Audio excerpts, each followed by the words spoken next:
আসসালামু আলাইকুম সুপ্রিয় দর্শক, আমি মনোজুল ইসলাম বাদল আপনাদের আমাদের এবং সারা দেশের প্রিয় ইউটিউব চ্যানেল জাস্ট এগ্রিকালচার থেকে বলছিলাম।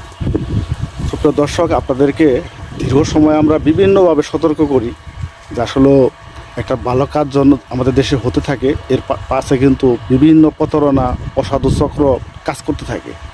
তো আমরা আপনাদেরকে বারবার সতর্ক করার পরেও বিভিন্ন অঘটন কিন্তু সারা দেশে ঘটে যাচ্ছে বা ঘটে থাকে। ঠিক তেমনি আজকে একটি ভাই আছে এখানে, আপনাদের পরিচয় দিবে, নাম বলবে, ঠিকানা বলবে, সবই বলবে।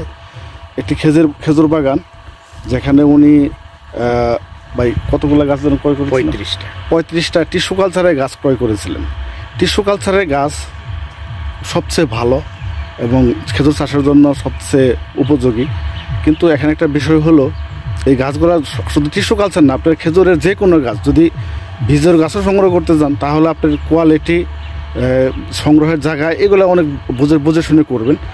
পাশাপাশি সাকারের গাছগুলো আপনারা বুঝে শুনে করবেন জানো, কারণ একবার প্রতারিত হলে সময় চলে যায়, টাকা চলে যায়, সব মিলিয়ে কিন্তু একটা সমস্যা।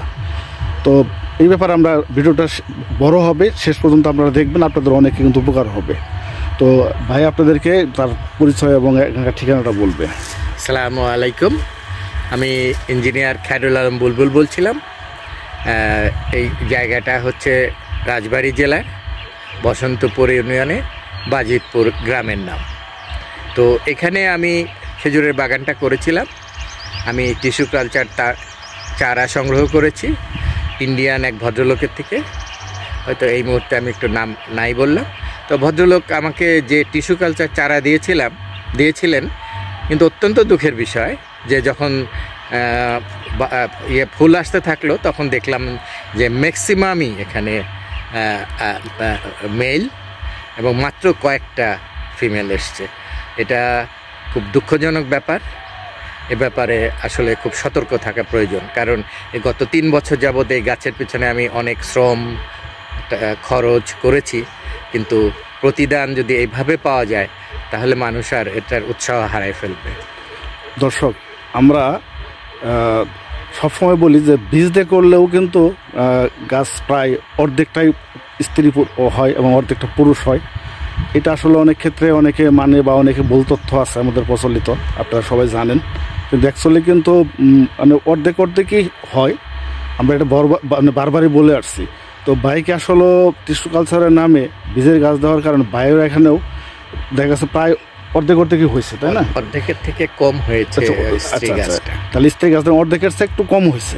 যাই হোক, এখানে টিস্যু কালচার হওয়া মানে কি স্ত্রী গাছে হবে, পুরুষ গাছে হবে, এবং কোয়ালিটি থাকবে 100%। কারণ বীজের গাছে কিন্তু 100% কোয়ালিটি আসার কোনো সুযোগ নেই। কারণ বীজ দিয়ে যারা আমরা বাগান করি বা যারা করে থাকেন তাদেরকে দেখবেন যে পিছনের যে ইতিহাসটা বলে না, যে কতগুলা গাছের পিছনে শ্রম দিয়ে কতগুলা গাছ স্ত্রী গাছ হয়েছে, কতগুলা পুরুষ হয়েছে, বা এর পিছনে কোয়ালিটি কি আছে। শুধু আমরা সামনে কিছু গাছে যখন খেজুর আসে সেই ঝকঝকা চিত্রটাই কিন্তু দেখি, আর এতে কিন্তু আমরা ভুলে যে ঝাঁপিয়ে পড়ি। যাই হোক দর্শক, আপনাদেরকে সবসময় আমি সতর্ক করি। দেখেন ভাইয়ের কিন্তু যখন নাকি প্রথম ফুল আসে আমার সাথে যোগাযোগ করার পরে এখানে দেখা গেছে যে উনি একেবারে ভেঙে পড়ে। মানে আজকেও ভাইয়ের সাথে কথা যখন হইতেছিল, ভাই কিন্তু বলছে যে আমি আসলে এই অবস্থা দেখে অনেকটা কান্না করিয়ে দিয়েছিলাম, যে কারণ স্বাভাবিক, কারণ উনি শুধু ব্যবসায়ী স্বার্থ না, এখানে ওনার শখের কাজটাও কিন্তু অনেকটাই বেশি আর কি। যাই হোক, এখানে বাণিজ্যিকভাবে বাগান হবে, বাগানটা আরও প্রশস্ত হবে। আমরা সেই ব্যাপারে বাইকে সার্বিক সহযোগিতা করব। আর যে বিষয়টা হয়ে গেছে, এই বিষয়টা আপনাদেরকে ভাই যেটা বললো, আমি আপনাদেরকে যে বিস্তারিত বললাম, আপনারা অধিকতর সতর্ক হবেন গাছ সংগ্রহ করতে। যে ইদানিং আমরা দেখবেন যে আপনারা বারবার সতর্ক করতেছিলাম, যেমন নওগাঁ থেকে এক ভদ্রলোক মুশারফ নাম, আপনাদেরকে নামই বলে দিলাম আমি, একটা ইউটিউব চ্যানেলের মাধ্যমে অসংখ্য টিস্যু কালচারের গাছ সারা দেশে বিক্রি করতেছে। এখানেও কিন্তু ভাই আপনারা এই সমস্যাগুলো তো পড়ে যাবেন, কারণ আমরা তো বুঝি যে কোনটা টিস্যু কালচার, কোনটা সাকার, কোনটা বীজের গাছ, কী অবস্থা। এগুলো কিন্তু যেহেতু আমাদের 24 ঘন্টা ধ্যান জ্ঞান এই খেজুর নিয়ে, যার কারণে আপনাদেরকে আমরা সঠিক বিষয়গুলোই আমরা বিগত 10 বছর ধরে আপনাদের সাথে শেয়ার করে বলে আসতেছি। যাই হোক, এখন এখানে কিছু গাছে খেজুর আসছে 8-10টা গাছে, এখানে 7টাতে ছোট একটা দেখলাম ভাই, ওটা সহ 8টা ফিমেল গাছ হয়েছে, আর অসংখ্য গাছ আপনাদের এখানে মেল হয়েছে। আপনাদের সেগুলো দেখাবো। আর এখানে আরও কিছু মানে বাইরের যে অবস্থা, এখানে যদি চায় উনি যে 100, 200, 500 গাছ বাড়াবে সেই সামর্থ্য আছে, কিন্তু সামর্থ্য হওয়ার পিছনে কিন্তু কাজের একটা ব্যাপ্তি থাকতে হবে। এখন উনি শুরুতে কিন্তু হোঁচট খেয়ে গেছে, তারপরেও কিন্তু ভাই আরও এখন সাহস করছে। দেখি আল্লাহ বর্ষা আমাদের পক্ষের থেকে যতটুকু সহযোগিতা বাইকে এই প্রজেক্টটা দাঁড়া করানো যায়। তো ভাই এখানে কি কি জাত বলছিল আপনি যখন এগুলো দিয়েছে? আমাকে আজোয়া বলেছে, বারহি বলেছে, মরিয়ম বলেছে। এখন তো কোনোটা কি হবে এটা খোদাই ভালো। দর্শক আসলে আমি এখানে যা দেখতেছি, ভাই একটু খেয়াল করেন যে সবগুলা গাছের পাতার বৈশিষ্ট্য কিন্তু প্রায় একরকমই, মানে ভিন্ন ভিন্ন টাইপ কিন্তু না। গাছের শেপ কিন্তু সবগুলো দেখেন যে যা আছে একরকম দেখা যাচ্ছে, তাতে আমার কাছে ভেরিয়েশন হওয়ার মানে সম্ভাবনা কম আছে। তারপরে যাক সামনে খেজুরটা আরও হবে, আমরা তো আরও বাস্তবতা দেখব। তো দর্শক আমরা আপনাদেরকে এখানে দেখাচ্ছি। তো ভাই আমরা খেজুরটা দেখাই আর সবাইতে আলোচনা করি।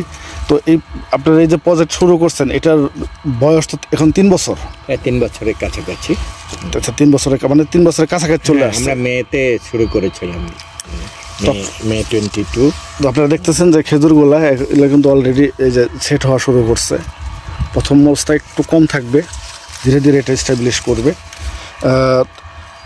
এরপরে এখন আমরা এখানে ভাইয়ের যে গাছগুলো আছে এখানে থেকে যে কটা গাছই স্ত্রী গাছ হয়েছে, এখানে যে পরিমাণ সাকার আছে, এই সাকারটার ম্যানেজমেন্টের মাধ্যমে বাইকে এখানে জানি যে যত ক্ষতি হয়েছে বা ওই লোকের দ্বারা যত ক্ষতিগ্রস্ত হয়েছে সেটা অনেকটাই আমরা ইনশাল্লাহ রিকভারি করে নেওয়ার কার্যক্রম এখানে করব।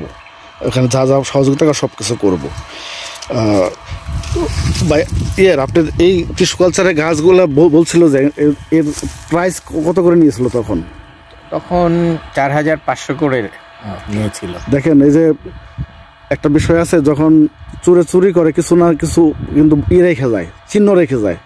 আমাদের গ্রাম্য ভাষায় বলে যে অনেকে জুতা রেখে যায় আর কি, ঠিক আছে? এরকম কিন্তু দেখেন প্রাইজের হিসাব করতে গেলেও কিন্তু মিল আসে না।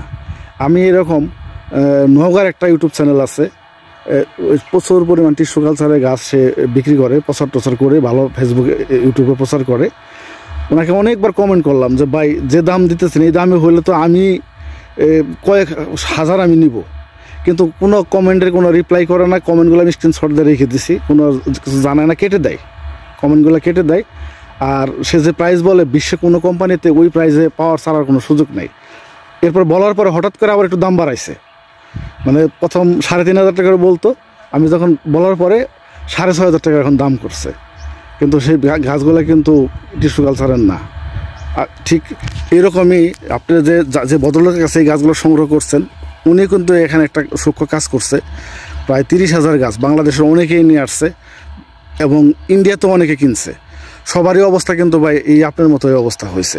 আর এই ব্যাপারে মনে হয় যখন গাছগুলো আপনার ছোটো ছিল, এখানে আমি 5টা সাকারের গাছ দিয়েছিলাম, তো দুর্ভাগ্যক্রমে সেই গাছগুলো কিন্তু মারা গেছে।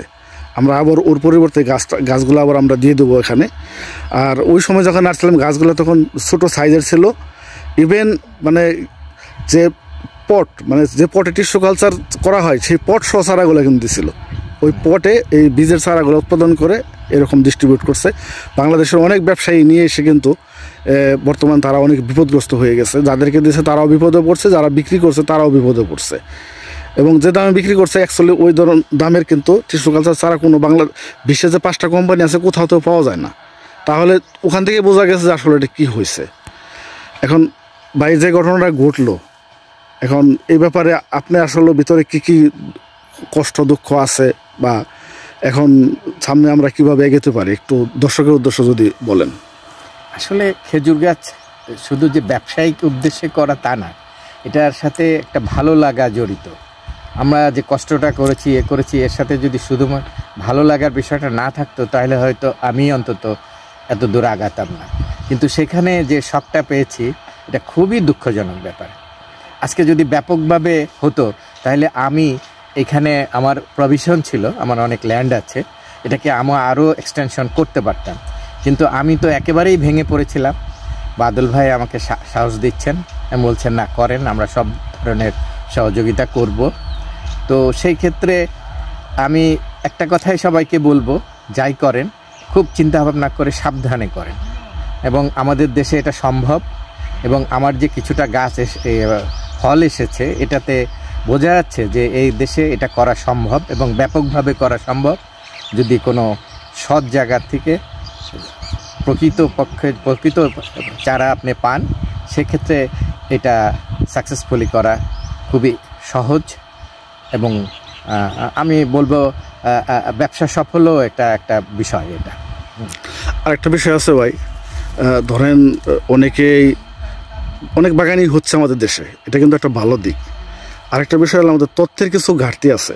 যেমন আমরা অসংখ্যবার বলেছি এই পর্যন্ত যে বাংলাদেশে চাষ করতে গেলে, শুধু বাংলাদেশ না, subtropical country Thailand, India, Vietnam, Bangladesh, এইসব জায়গাতে মানে কাঁচা অবস্থায় বাজারজাত করা যাবে ওই খেজুর ছাড়া, মানে পাকিয়ে বিক্রি করা যাবে, এটাতে কিন্তু এই বাণিজ্যিক বাগান করার কোনো সম্ভাবনা নাই এবং পারা যাওয়ার কোনো সুযোগ নাই।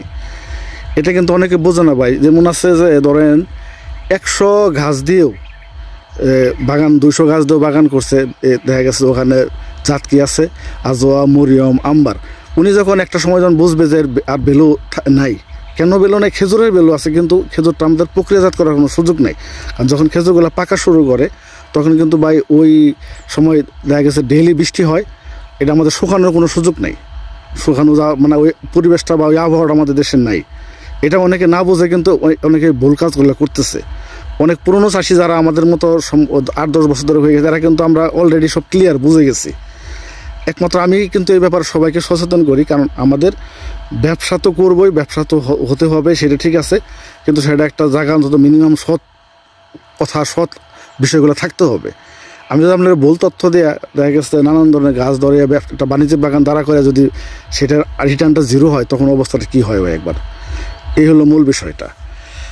যাক দর্শক, ভালো থাকবেন। আমি এই বাগানের ভাইয়ের বিষয়টা আসলে ভাই অনেক শখ হয়েছে বিষয়টা এগুলো নিয়ে। আমি আপনাদেরকে বারবার সতর্ক করতেছি, সবাই ভালো থাকবেন, আমাদের জন্য দোয়া করবেন। আর ভাইয়ের ভবিষ্যতে আর একটু বড় বাগানে যাওয়ার যে স্টেপ নিয়েছে তার জন্য সবাই দোয়া রেখে ভাই একটু বিদায় নেন সবার কাছ থেকে। তো ভাই আমার জন্য দোয়া করবেন, আমি যেন একটা ভালো বাগান তৈরি করতে পারি এবং আপনাদের দোয়া চাই এ ব্যাপারে। সবাই ভালো থাকবেন। আসসালামু আলাইকুম।